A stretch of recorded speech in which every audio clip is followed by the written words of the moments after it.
င်္ဂလာပါခင်ဗျာတွေ့ဆုံမေးမြန်းခန်းအစီအစဉ်မှာကြိုဆိုပါရစေယနေ့တွေ့ဆုံမေးမြန်းမှာတော့ကျွန်တော်တို့ထိုင်းနိုင်ငံကဝါရင်သတင်းတော်ကြီး Mr. ကဝီချောင်းကွတ်တဗန်ကိုကျွန်တော်တို့ဗမာ election နဲ့ကျွန်တော်တို့ ASEAN regional မှာဘယ်လောက်အရေးပါတယ်ဘယ်လိုတက်ရောက်မှုရှိလဲဆိုတော့မေးမှာပါ Yes, welcome to show Mr.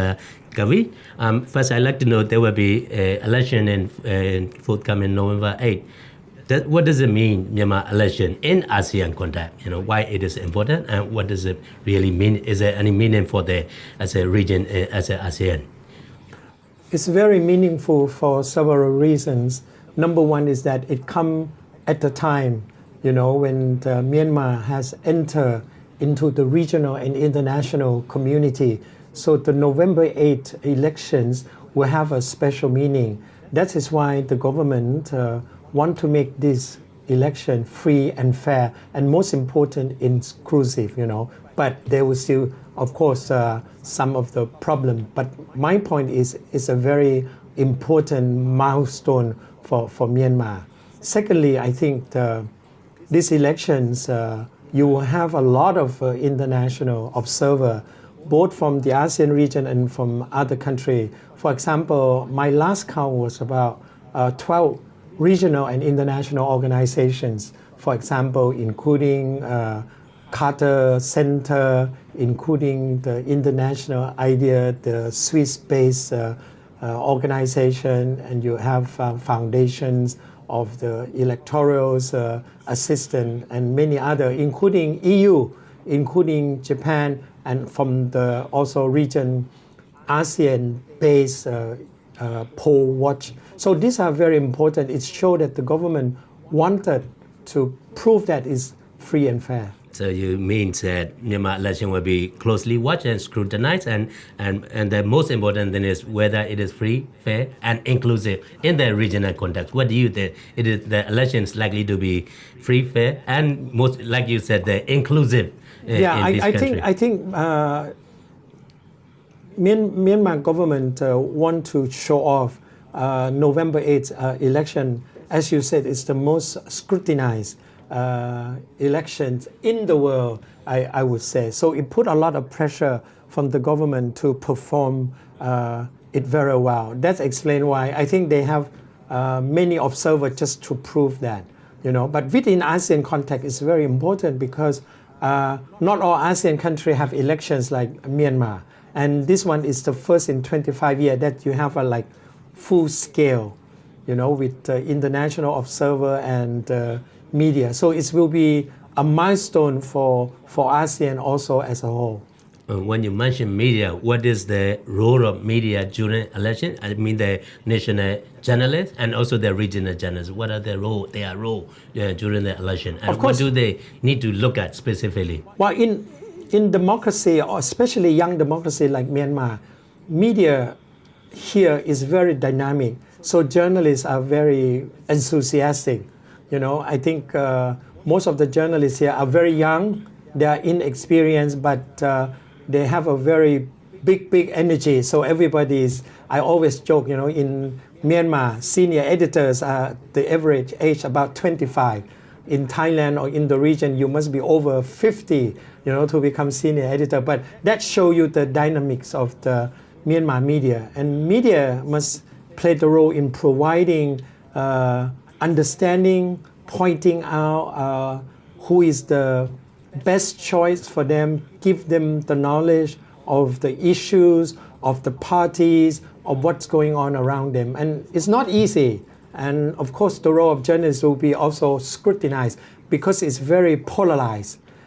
Inside Myanmar at the time, you have Tatmadaw, you have Aung San Suu Kyi, is a well-known international icon, and you have the other one is the president himself. So you have very good, what you call, solid group of political players. So journalists has to make sure that they report on these people, this player and their party in a well-balanced manner. You know, this is why I think Myanmar journalists has a very important role to play, and I think it will influence voter, especially in Myanmar, because Myanmar people love to read newspaper. You know, in the past 2-3 years, you have the most dynamic media. In other country, you don't see new newspaper come out. Here, you have new newspaper come out. Many of them, of course, some of them have to shut down because there's no sufficient advertising revenue. But it shows you that people over here are very alert and they wanted good people to run the country. As you mentioned, Myanmar media is only 3.5 years old, and to do that daily independent reporting. And the key question is about the neutrality, both state and private media. What do you think? During the election, where the media, both state and private, can play their neutral role to inform what the citizens that who and what should be looking for. Who should they vote? I personally will watch this very closely because this is the first time where private media will play a role, in reporting the election, whether they will stay neutral or provide some sort of endorsement. I think there will be some newspaper provide endorsement, that we'll have to see. But I think it's very clear that the private media is a new thing here, especially during the election. And I think they would like to be neutral, because it's very dangerous to be sided with one political party because you never know, especially in this election. There are 93 party contests. Of course, there are major party that will get elected, but you never know. So I think it's better for private media to play neutral role, provide well-balanced reports of election. In the ASEAN region, we just have an election in Singapore and also about in Thailand, compared with Myanmar in the regional context, how free and fair compared with ASEAN context, with the Singapore or in your own country in Thailand. What do you suggest? Thank you very much. It's a very interesting question. You mentioned Singapore. Singapore election is unlike any other because you can always predict the outcome ahead of time because there's no country that has such a very clear cut election. After all, People Action Party has been in power over 50 years, so you don't change that. In the case of Thailand, it's a little bit different. Even you can win elections, there will be a coup to get rid of you, So in Myanmar, the way Myanmar operates that you have elections, try to be free and fair, but there's certain action that prevents a certain group of people from being part of the political candidate. So that kind of thing that tarnish the electoral process. But overall, it still has a positive sort of image because you have international observer, you have media access, even though I would expect more, but this has to be incremental because certain area is very dangerous, it's a conflicting area, and safety of journalists are very important. This is why there are many rules and regulations for journalists to cover area that inside the ethnic minority, inside the area that were long history of conflicts and fightings. When we talk about NEVA, what is the latest situation about Thai-Myanmar relationship at this stage? Well, it's very interesting. Thai-Myanmar relations have a very, what you call, abnormal relations for a long time. Both countries share 2,401 kilometers, and they have not yet demarcated because of the history of the two countries. But I would say that currently Thai-Myanmar relations are the best since 1964.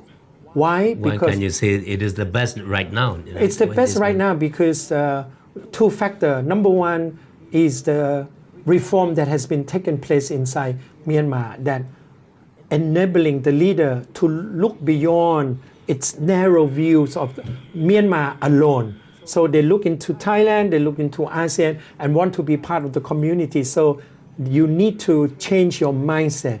That is one important factor. Number two is the domestic stability. For example, the ongoing peace process and reconciliation even though it's not 100%, but the peace process gives the opportunity to government to look in a positive way the role of Thailand. For example, in the past 2.5 years, Thai National Security Council has been provide logistic support to Naypyidaw representative and representative of ethnic minority to meet because they need logistic support. Some of the support, half of them met in Chiang Mai, so Thailand give everything to support the peace process. And then when representative of the ethnic minorities want to go to Naypyidaw, to Yangon, Thailand also provide logistics so that they can travel more freely and conveniently. That situation in the past, Thailand could never do that because Naypyidaw would consider it as a subversive activity and would immediately retaliate. So now it's very positive. And this actually, I was dare to say that for the first time in modern history, that Thai-Myanmar relation will be the closest, and that two Buddhist nations with sizable population, 67s and 54, 55, get together. It will be a very powerful force. As a member of ASEAN and also a member of the Buddhist community and also as a member of the country in mainland Southeast Asia. My last question, what do you suggest for Myanmar journalists to prepare their best report about election coverage? No, just write on the people who have best idea that will serve the country, and focus on the party that you think will bring progress and democracy to the people of Myanmar. To understand that journalists must read, must understand each party very well. And the most important is that journalists must give comparative perspective, because Myanmar is no longer in isolation. Myanmar has to write with regional perspective, write about Myanmar and Myanmar's place in the region and in the world. Thank you very much. Thank you.